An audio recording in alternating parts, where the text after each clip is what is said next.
Bonjour à toutes et à tous, j'espère que vous allez bien. C'est avec plaisir que je vous retrouve aujourd'hui pour cette nouvelle vidéo pour le résumé de l'étape 10 du Tour de France 2019. N'hésitez pas à vous abonner à ma chaîne pour suivre en intégralité le Tour de France 2019 sur ma chaîne. Et donc c'est parti pour ce résumé. Alors aujourd'hui on avait une étape de type plutôt plat. Avec un profil vraiment pour les sprinters. La première partie de l'étape était quand même assez vallonnée, avec quand même 3 côtes répertoriées avec une succession ascension-descente. Ça favorisait plutôt une échappée qui s'est d'ailleurs formée avec 6 coureurs. On pouvait retrouver le français Tony Galopin de AG2R La Mondiale, Michael Char de la CCC ou encore d'autres coureurs qui se sont dissimulés dans cette échappée. Une échappée qui n'a pas pris beaucoup d'avance, le peloton a tout de suite verrouillé et n'a pas laissé l'écart dépasser les 2 minutes 50 tout simplement. Alors on avait une étape donc de 217,5 km qui reliait Saint-Flour à Albi, deuxième partie beaucoup plus plate qui favorisait bien sûr un sprint. Alors on a eu donc des points d'attribuer pour les classements, on va faire un petit bilan pour voir qui a pris tout simplement tous ces points.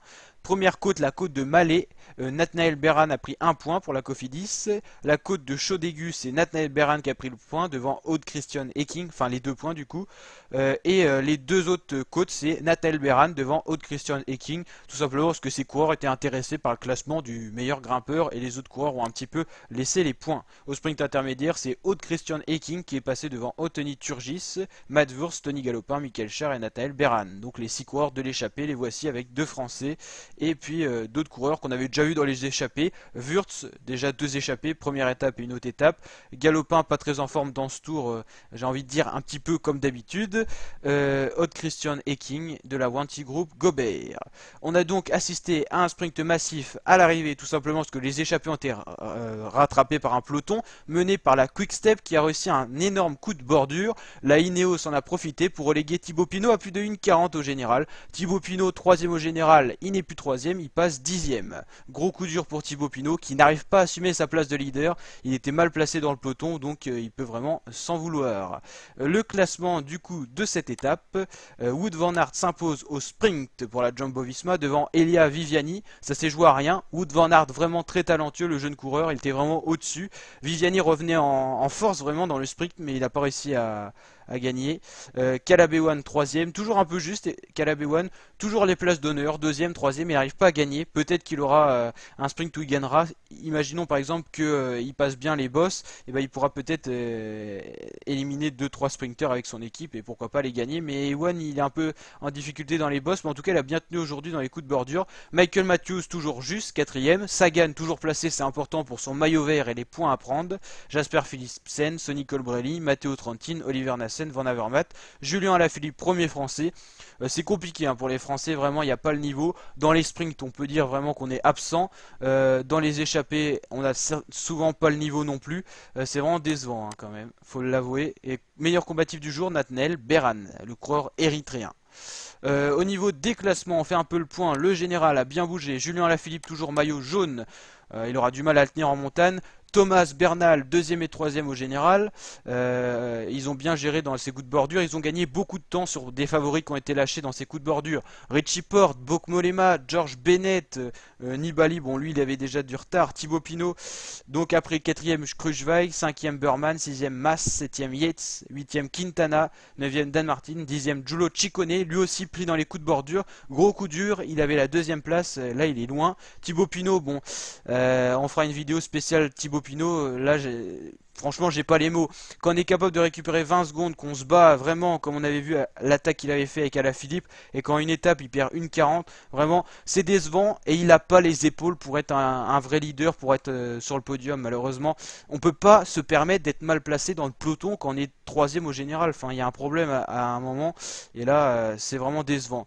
Les coups de bordure sont toujours surprenants, mais là il y a quand même un problème de placement quand on voit qu'on a un peloton de 50 coureurs encore ou 40 à l'arrivée et que Thibaut Thibaut Pinot n'est pas dedans, c'est-à-dire qu'il était placé dans le peloton, mais vraiment derrière, c'est-à-dire à la limite des 50 derniers coureurs du peloton. On peut pas, quand on est troisième au général, être dans ces positions-là, surtout quand il y a du vent comme aujourd'hui qui était signalé.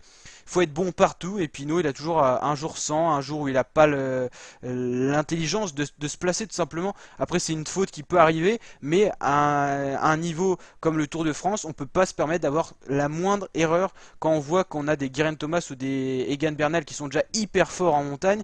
Peut-être Pinot un peu plus faible, mais alors là, en plus, il faut savoir qu'il y a un contre-la-montre qui va arriver. Pinot va encore perdre une trentaine de secondes sur un Thomas ou peut-être encore un Kruijswijk, je sais pas. Mais vraiment, Thomas, 30 secondes au moins. Pinot, déjà, il peut oublier la place de Geraint Thomas s'il n'a pas de chute ni rien. Geraint Thomas paraît vraiment le meilleur. Toujours la lucidité, toujours le placement. Franchement, il n'y a rien à dire. Et s'il gagne ce tour, je pense qu'il le méritera. 12e Conrad, 13e Uran, 14e Valverde, 15e Bardet qui remonte parce que lui il s'est pas fait piéger. 16e Fulsang qui s'est fait piéger, il a perdu beaucoup de place. Barguil, Kreuziger, Meurice, Porte. Gros coup dur pour Miguel Landa qui est déjà à 4,15. Bon, le tour, franchement, il l'a perdu. Sachant qu'en contre-la-montre, il est plus faible que les autres leaders. Il va encore perdre une vingtaine de secondes sur certains. Donc il va être trop loin. Il visera une victoire d'étape. Mollema, c'est pareil, le tour est perdu. Bon, il était peut-être pas forcément leader. Haroux, le tour est perdu. Bennett, alors lui c'est le grand perdant du jour, il a perdu plus de je sais pas combien de minutes, 5 minutes je crois à l'arrivée, il est là, le tour est perdu de toute façon. Quand on est à plus de 4 minutes, même si en montagne on attaque, les coureurs de peloton ne laisseront pas partir un coureur de cette trempe là dans une échappée, surtout à 4 minutes, donc là ils peuvent oublier le général. Nibali jouera pas le général, lui il s'est relevé comme à chaque fois, il perd du temps pour aller chercher une étape. Michael Woods qu'on aurait pu penser leader non plus, il gagnera pas, Calderman non plus. Voilà, puis là on n'a plus trop de leaders. Au niveau du classement du maillot vert, on a Peter Sagan devant Michael Matthews qui réduit un peu l'écart. Michael Matthews, mais il reste très loin. Sagan très fort. Meilleure équipe Movistar devant Trek, Bora, Mikkelton, AG2R, FDJ, Jumbo Visma. Ineos quand même assez loin cette année. Tim Wellens toujours meilleur grimpeur. Pas trop inquiété. Cette équipe Lotto Soudal qui est en deuxième position a le Belge Thomas de Ghent. Ciccone après, qui est un vrai prétendant, je le pense. Egan Bernal passe maillot blanc. Ciccone perd ce maillot blanc. Il y a quand même il y a eu beaucoup de dégâts dans une étape de plat. Les coups de bordure peuvent faire perdre un tour. C'est le cas de Landa, Pinot ou encore Mollema. Pour les autres, ça se complique vraiment. Voilà pour cette vidéo. N'hésitez pas à liker et à vous abonner pour d'autres vidéos de ce genre. Ciao.